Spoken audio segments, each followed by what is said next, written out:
Hey everybody, it's Mike, and this is Not Your Mother's Day Fantasy League podcast. And as always, I'm joined by Dave and Jason. How we doing tonight, guys? Hey Mike, how you doing? Not too bad. We got some interesting matchups to talk about for our Week 8 NFL season here. Doubleheader week. And division games to boot. So Yeah, things are very tight. yeah, which means a lot can change in one weekend. Like if one team were to lose two matchups in 1 week, like I'm about to do, a lot can change. Hey, been there, done that. It sucks. All right, so without further ado, let's get into this thing. Um, so I guess I'll start with mine again because they're always up at the top. Sean's got me cooked with 40 points here. I got Josh Jacobs going. I've not had a chance to look up who people have left, so that's where I'm leaning on you guys tonight. But he's got me. Oh yeah, he's got you. Doesn't matter. I mean, if No. Jacobs has to have like the best game in NFL history for you to Pretty much stand a chance here. This is one of those weekends where it's a good weekend for Sean. Sean's going to go 2-0. You're probably going to go 0-2, Mike. Sorry about that. But when this dust settles here, Sean's probably going to be 8-2, and you're going to be 7-3. Just a game behind him, and then you got Jared and his Chargers sniffing down your back then too. Yeah, and he's got two good players left too. Michael Mayer with just increased production for the Raiders, really stepping up for him when they need somebody, and he's also got Jacoby Myers playing tonight. So, I mean, I really don't see you coming back on this one, Mike, unfortunately. Probably not. I just have to hope that the Lions completely shut them down after a disappointing week last week. Maybe we'll see. Doubt it. They got Jimmy G back, who's clearly their best quarterback option for now. All right, so we'll move this train along. Hold on, stay in the West here because we did talk. We talked about it a little bit ago last weekend. When Sean came in against the Raiders, and Sean was 126-point favorite in that game. And I think we were discussing or taking bets whether or not he was going to cover the spread. Sean's up by 139 points. He covered the spread. With one to go. Yeah, against the Las Vegas $78 million in cap. Got to get that in, Raiders. Still don't have a quarterback, Raiders. Oh, that's 0 points by Tannehill. I guess I didn't see that earlier today. Yeah, he doesn't have a quarterback left. Kirk Cousins was his last one, I thought, right? No, Kirk Cousins is mine. Mine. Oh, okay. Yeah, he doesn't have a quarterback left because Will Levis took over and oh boy, did he play really well. Yeah, Dave, it's the Jordan Love show. I'm sure he loves that. Yeah, we'll get to that later. So the other West matchup here, this one's over as well with a 103-point cushion and Jared having more players left even. We'll keep moving along.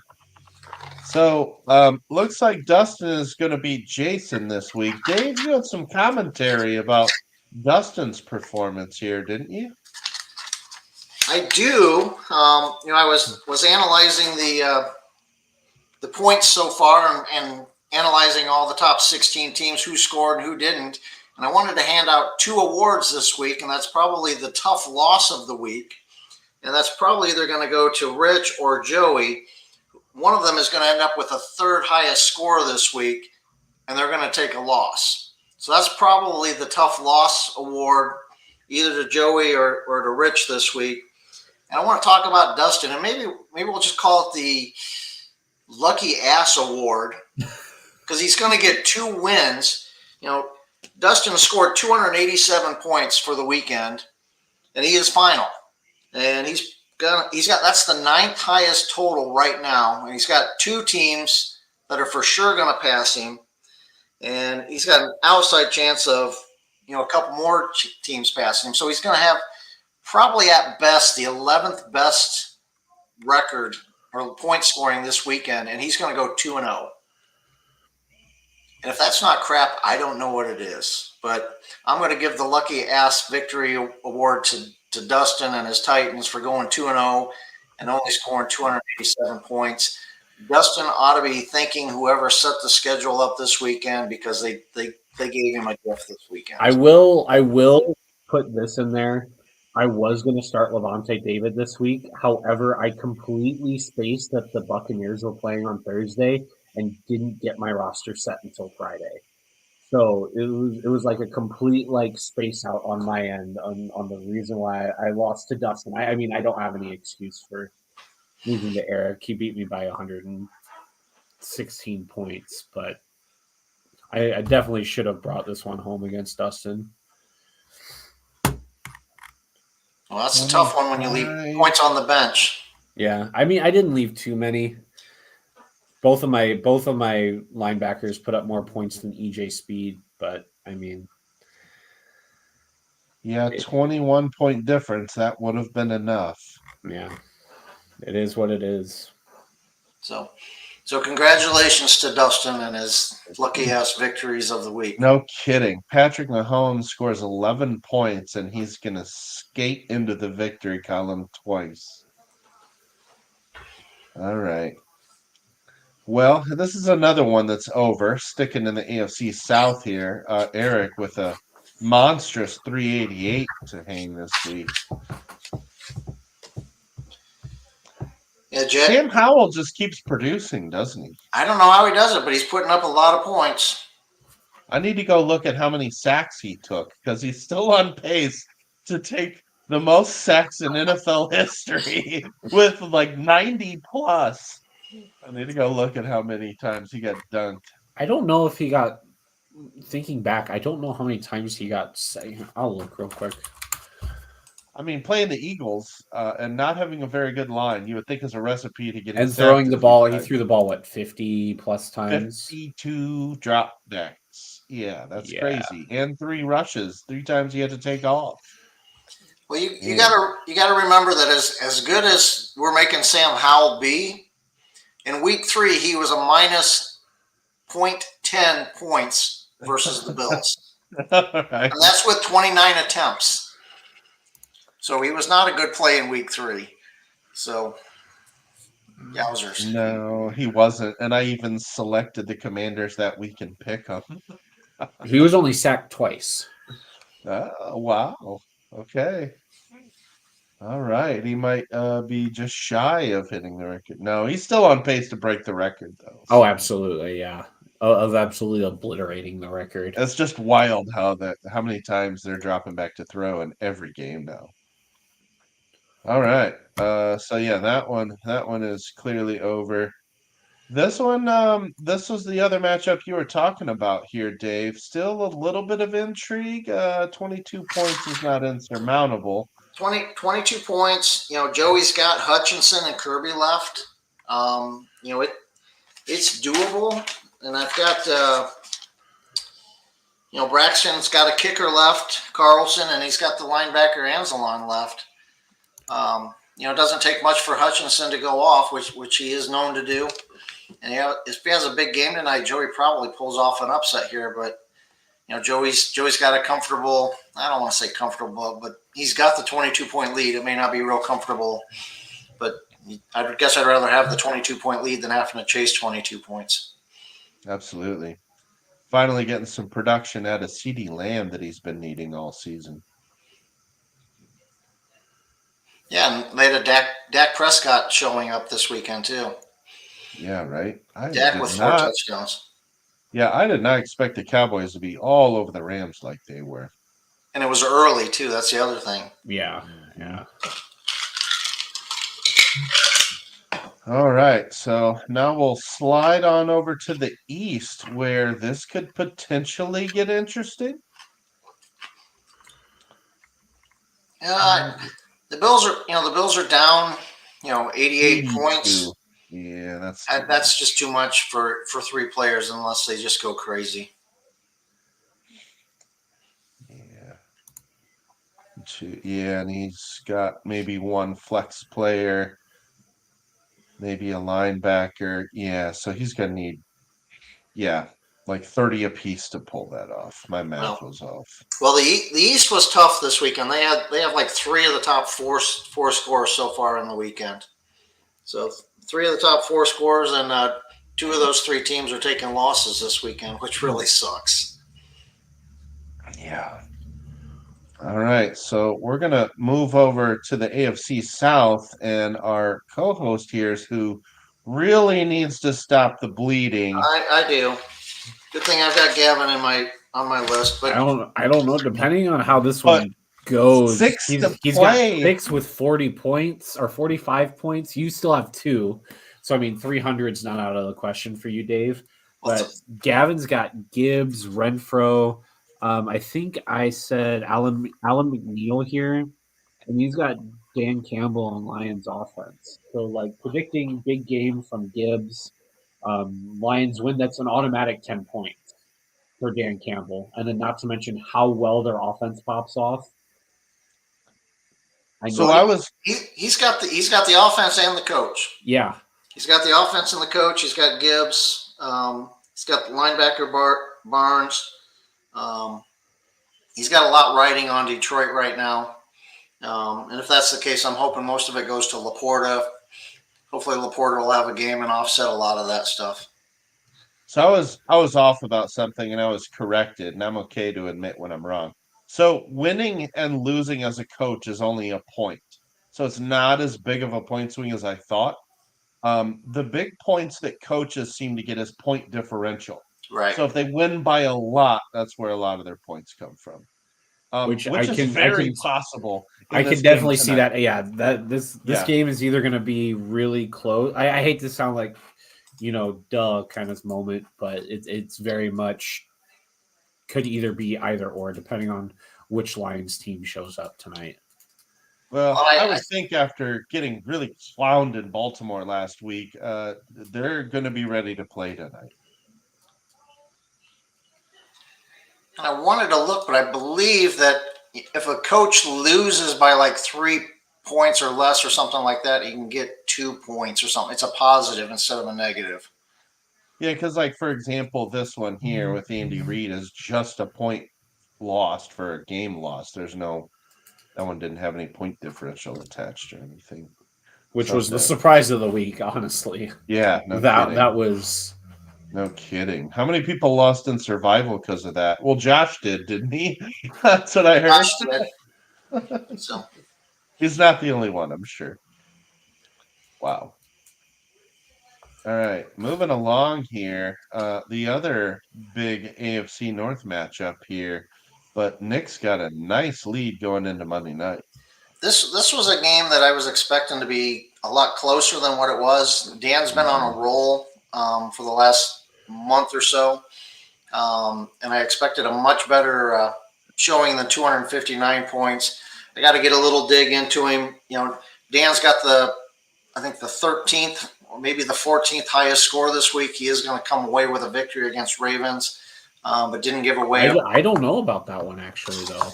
Well, I mean, we can cover that one when we can cover it, but whoever wins it, they've got one of the lowest scores. Let's just put it that way. The big weekend goes for Nick. Nick's going to probably walk away from this weekend 2-0. He scored over 300 points again. He's going to open up, a 2-game lead over Dan, and a game lead over 3 games over me. Well, so it's a good weekend for Nick. I hate to say it, hate to blow smoke up his ass, but he's done a great job over there. He's going to be tough to catch, but so be it. The game's not over yet. It is not over yet. Here's a good example here. This is maybe why I kept thinking it was 10 points. So if you win by 14, that's 9 points for a coach. So very, very doable for Dan Campbell tonight. This one we talked about already. This one is over. Sean's going to take care of business here.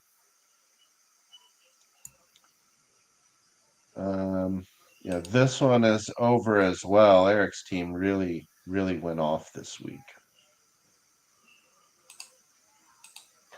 This is the other one we mentioned where Dustin's just going to sneak on by with 2 Ws on a Mahomes off week and not even scoring 300 points. That would have been a Turn me great win if Josh could have pulled that one off. Man. You look at his starting roster, and McDuffie puts up a goose egg for him. Humphrey, his cornerback, puts up a goose egg. Marcus May, safety, puts up. He's got 3 players that put up goose eggs, and if you just get a little bit of points out of that, Oof. he probably comes away with as a win. Yeah. I mean, I hate to say it, but he's just got to get Eberflus out of there. The guy has a 20% chance of winning. His win percentage as the Bears coach is just over 20%. You got to get Eberflus out of there. Yeah, I mean, he definitely could have just started Zach Taylor and had a 10-point cushion there easily. Just Added looking at on. the other options down here, but I think he just has Zach Taylor there. Yeah. All right, so Dustin's gonna move on with the W.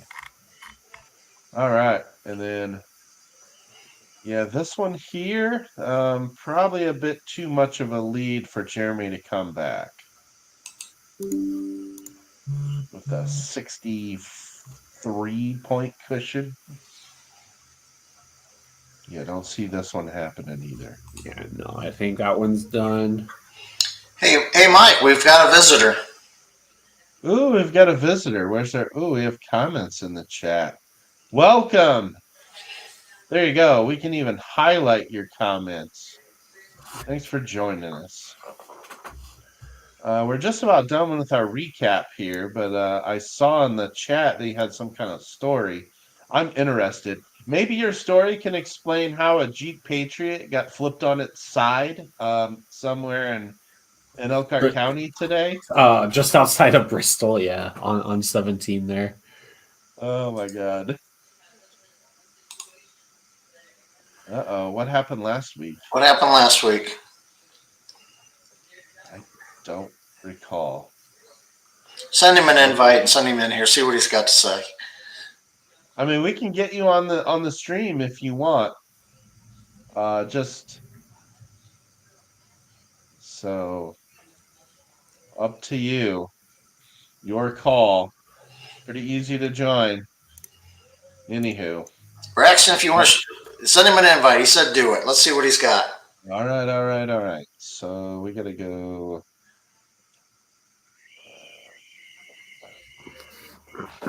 Well, it's gonna have to be a guest invite because otherwise there's extra hoops to jump through. I'm dropping it in the recap group chat there. So there's that. Oh, That is your guest invite. the Vikings may be trading for Jameis Winston. So you just got an invite in the Slack weekly recaps thread. You're gonna follow that. Make sure you got a working camera and microphone. And then you'll be in, and then I'll add you when your screen pops up here at the bottom. We'll finish off our recap real quick here because we only got a couple more to go, and these are done anyway. That one's over. Rich is out of players. Rich is chasing 3 points against Braxton. Nick is going to get his first win against Dave. Oh, I know it. I'm probably going to need counseling tomorrow. I'm not exactly sure how to do that, but I don't know what life's going to be like when that happens. That's how you blew out your shoulder, wasn't it? Yeah. You were releasing your frustration. Yelling at the TV, I'm sure. So I think I see him. Send him on in here, Mike. Oh, yep, there it is. Oh, it's oddly buried for me.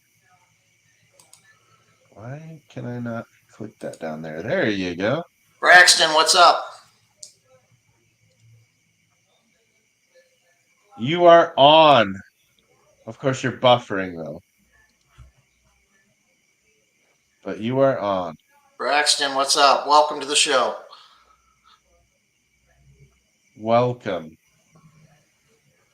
I wonder if he can't hear us now. His microphone's off.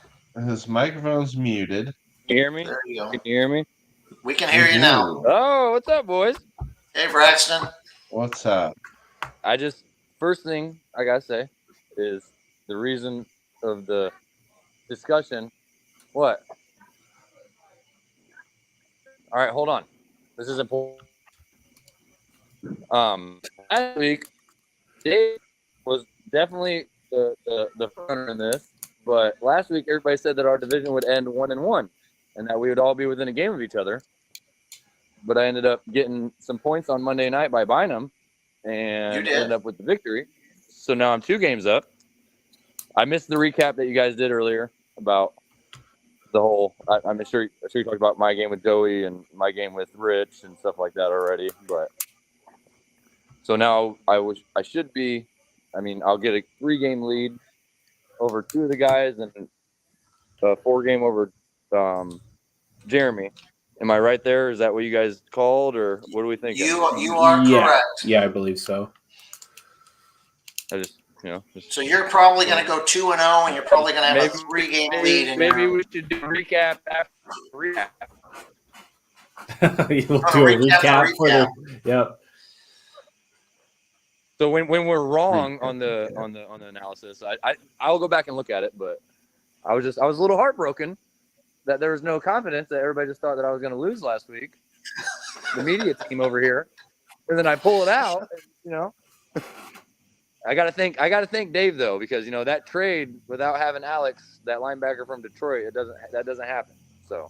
Oh, you're welcome. They're going to be high round draft picks, so that's the thing. That's in 2025 though. So you got to put your team together for 2025. Well, I won't have as much dead cap as Aaron, so I should at least be able to do something. The entire league doesn't have as much dead cap as Aaron. That's a good point, Jason. It's an admirable goal to shoot for, to have as much dead cap as Aaron. I thought you meant going. I'm not even sure I could come up with that much dead cap. It's probably harder to have more dead cap than Aaron than it is to go back to back in this league. I think you're right. Well, Braxton, hey, while we got you on the line, Braxton, you're probably going to go. Hey, I just want a question. I've got a question for you. You're probably going to go 2-0 this week. You got a big victory over both the Dolphins, and you got another one with the Ravens this weekend. Nope. What's life going to be down at the bar between you and Joey if you win this? It wasn't the Ravens. It was the Dolphins. The Dolphins, yeah, that's what I meant. The Dolphins and Joey. Yep. So what's life going to be like if you beat Joey this week? Oh, it's already confirmed. I mean, last night we were going back and forth, and I'm one of those guys that you place a sports bet and one team scores a touchdown. I'm like, shit, that's not my guy. Joey all night last night was humble and kept saying you're going to beat me. You have 2 linebackers playing. You know what I mean? We have 2 people tonight, but he has a safety and I believe defensive end, or do you know his other player playing tonight? Yeah, well, he's got Hutchinson and Kirby left. Yeah, so he's got Hutch and then he's got a safety. But on that same defense, I also have Alex at the linebacker position. Yep, you do. With a steady lead, I think that unless Hutch fucking intercepts something and runs it back and does some crazy forced fumble, straps, scoop and score something, should be 2-0 for the Jets this week and move on to the next. Yeah, then you get bragging rights on Joey till the next time you guys play. This is the second time I've played Joey, actually. I've already beat him once this year. So. Yeah, well, you're going to have to play him again. There's 3 times on your schedule. Good. At least even if I lose that game, I still win the majority, so that's all that matters. Yep, that's right. But, hey, also, real quick, I don't know if you guys have talked about this at all. I know that we all keep saying it in the division, but the AFC East, that is got to be the toughest division as far as if you look at it. We have no 0-7s, no 1-6s, no anything like that. We got 3 guys at 4-4, and then I'm sitting at 6-2, moving to 8-2 this week, I hope, and then I will give you the benefit of the doubt. The power division right now is the NFC or the AFC East. I will give you that much. I tend to agree with you. Just nobody else wanted to Welcome, like those commish. comments. Oh, the commish is here. The commish. How we doing, kids? Good. Everybody behaving? We're trying trying. best we can. That's my job, right? Come in and make sure you guys behave. Fraction's outside, You're clearly not working. It's Well, you Tuesday. guys aren't It's even open Monday. tonight. Yeah. No. Never mind. I'm actually at State Maine. Oh, attaboy. Well, I know you But- guys have only got like 3 or 4 minutes left, so I don't want to monopolize the last of your time, but I wanted to come on tonight and just congratulate myself on finally beating Dave. It's not over yet. This is It's what I'm over. here for. Dave, it's This is what I'm over. here for. But what will be the total record? It'll still be 3-1. I got some work to do yet, but this is So you have a 25% winning There you percentage go. against me. I'll take Hey, it. me You and gotta, Joey you did- gotta crawl before you walk. And I've been We did go into stumbling. we did go into MDFL last night at the same time, me and Joey. And on his screen it showed that he had a 99% chance to win. But then on my screen I had a 99% chance to win. So wouldn't I put don't anything into understand that what win that probability. website's going off of, but I think it just wants to make you happy so that way you don't throw your phone. I think you're probably right. The game. Well, I Nick, was more if worried it's about Nick, if it's any consolation to you, when I pull up our game, I have 1% chance to win. So MDFL is not giving me the benefit of the doubt tonight. So well, you're 99% chance to beat Gavin, but I'm not sure that's accurate. Yeah, I'm not. I told him he's gonna have to be watching close tonight. I just want to remind you, I was at Gavin the has beaten Redbird me tonight, more and times he than keeps you have. He keeps talking about that bet with Diller. I was at the Redbird tonight and talked to Gavin. He keeps talking about he can't wait to frame that $100 bill on the wall after Michigan beats Ohio State because he has that $100 bet with Diller. Yeah. Well, Diller's got that with a couple people, unfortunately, where he's taking Ohio State. He thinks they're, straight up against Michigan. He's taking Ohio State, and I think that's a pretty bad idea. But I guess we're going to find out. Yeah.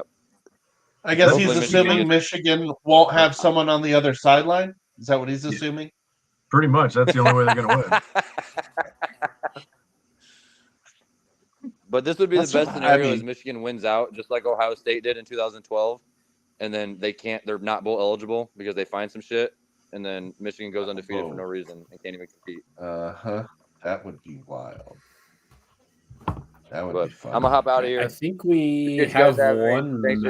matchup left to go through. Thanks for joining, man. Later, Brax. Later, guys. All right, so right on cue here, I'll give the commish his due. It's this right here. So we'll just plop it right up on the screen. Not showing any favorites here. I'm feeling pretty good with that one player left. I think that's the buffer I need. Well, if he ends up beating me, it's going to be at defensive tackle.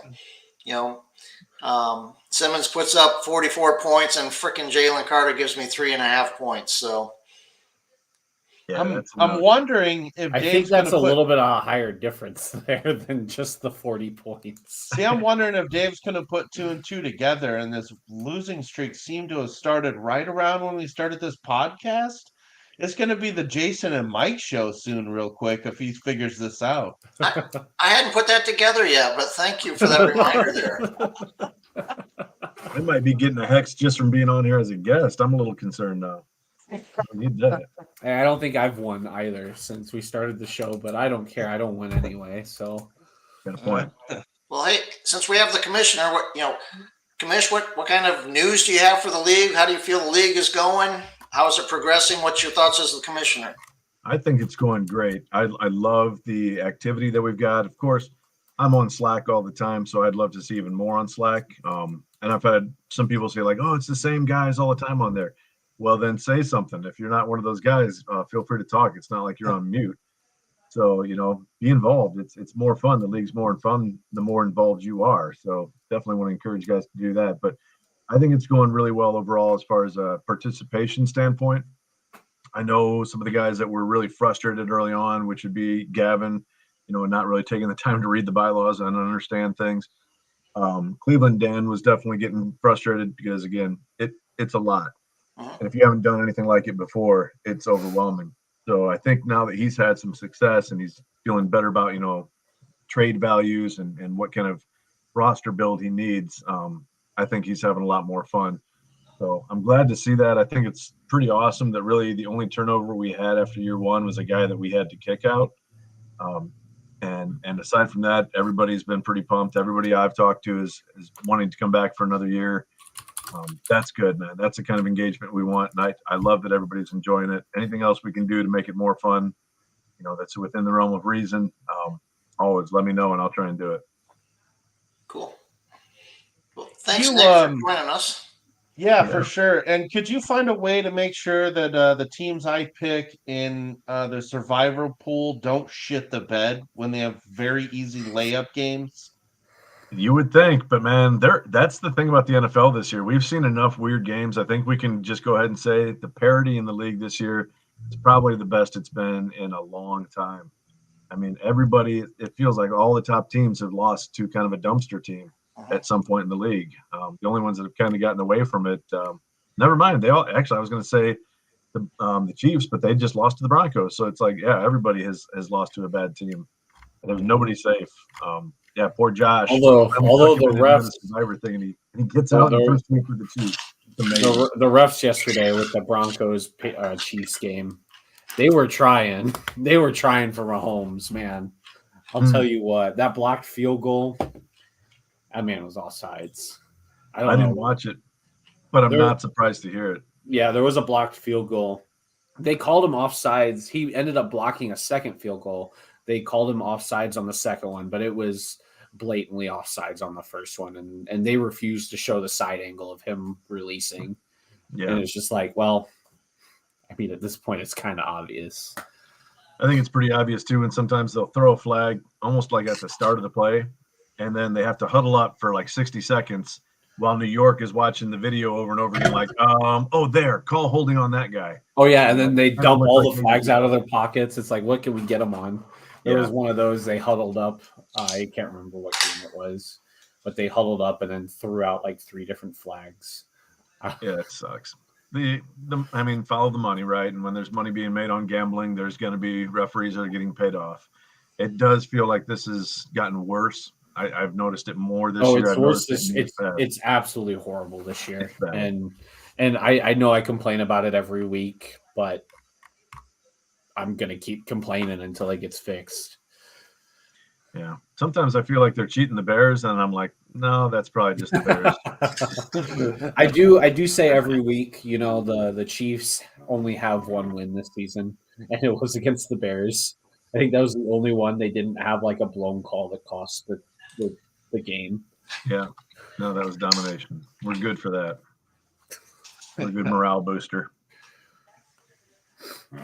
All right. Well, we are a little bit past 8, but we do have some matchups for next week to get to real quick here.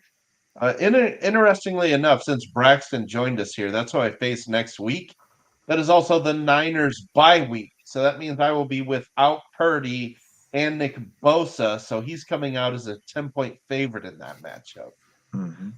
That's gonna be interesting. I saw Taylor Heineke finally got some playing time yesterday. We'll see if that sticks. I might need him. Nick coming out as a 27-point favorite against the Jags. That should be a matchup. Eric always puts up good points every weekend. Yeah. I think it'll probably be a little bit closer than that 27 points right now once it refigures that line changes. Yeah, Eric's out there fighting for that 1 seed right now still, so he's certainly not going to go down without a fight. I'm prepared for that game. I would expect Dan to probably bounce back next week here against the Texans. Then we've got our 2 co-hosts going at it next week with Dave. Is he finally going to stop the losing streak next week? If not, I'm expecting JT to go off really big next week against me. I'm going to remember to submit a roster before Friday afternoon. Yeah. I got this habit of doing all my football lineups Thursday, just in case. What Well, else we then, got? We got Dustin's a big favorite over Gavin. Maybe he can win with even less points next week. Who knows? I see. I didn't get to watch it, but I'm glad you guys talked about that. The two wins that he was gifted this weekend are pretty upsetting. Yeah, who set that schedule? I don't know, man. Somebody Whoever doesn't set the know what they're doing. schedule, Dustin needs to be sending a Christmas card to whoever set that schedule. Yeah, I don't know how this works. 275, and he's going to get 2 wins out of that. It's upsetting. Uh, That's why I think we need to have a lucky ass win award. There you the go.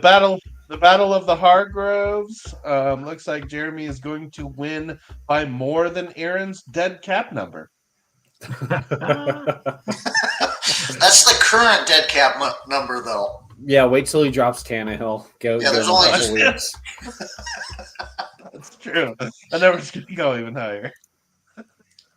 That's a big game for Jeremy there, honestly. That's a team that was one of the stronger teams last year. He's still scoring at a really good clip, 320 points a game, but sitting there in the AFC East, he's mired at a 500 level record.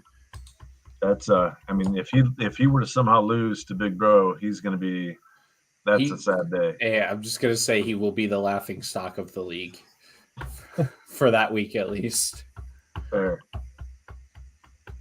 Dolphins. Yeah, heavily favored there. And then, that one's interesting. Go Patriots. Yeah, that'd be a big win for the Patriots again, a team that's got to win, right? Yep.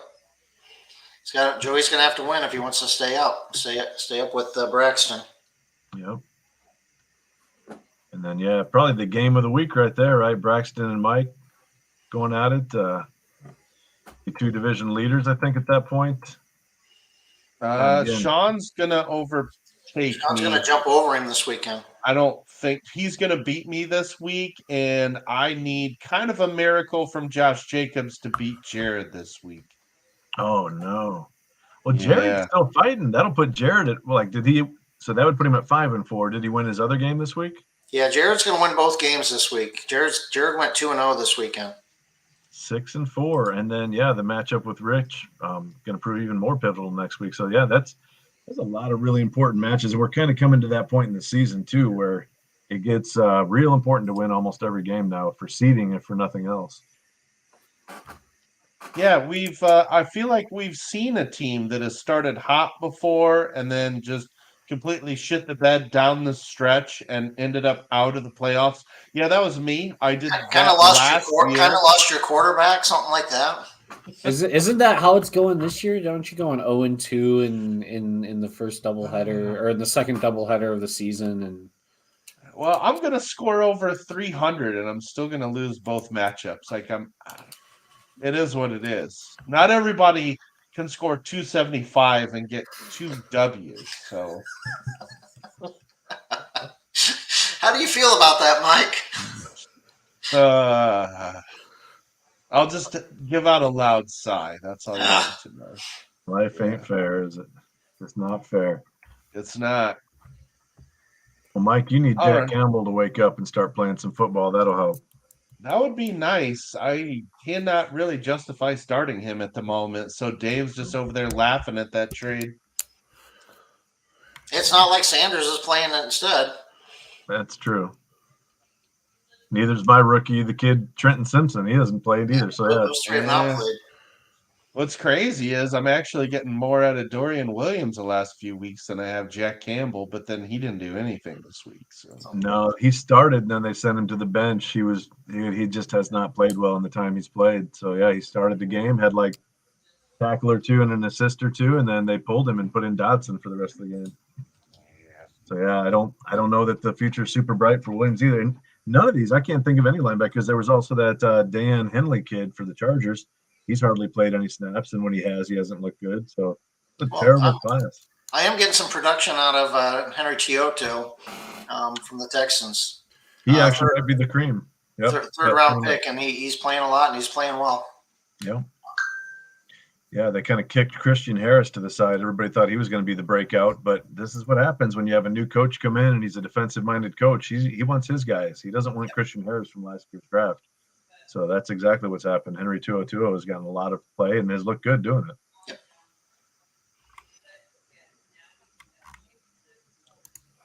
Well, there you go, guys. That has been our recap of Week 8. We're a little bit later than we usually go. I know we could probably go a little later, especially with the commission here. But I got a feeling you guys want to wrap it up and get ready for this game tonight. Let's do it.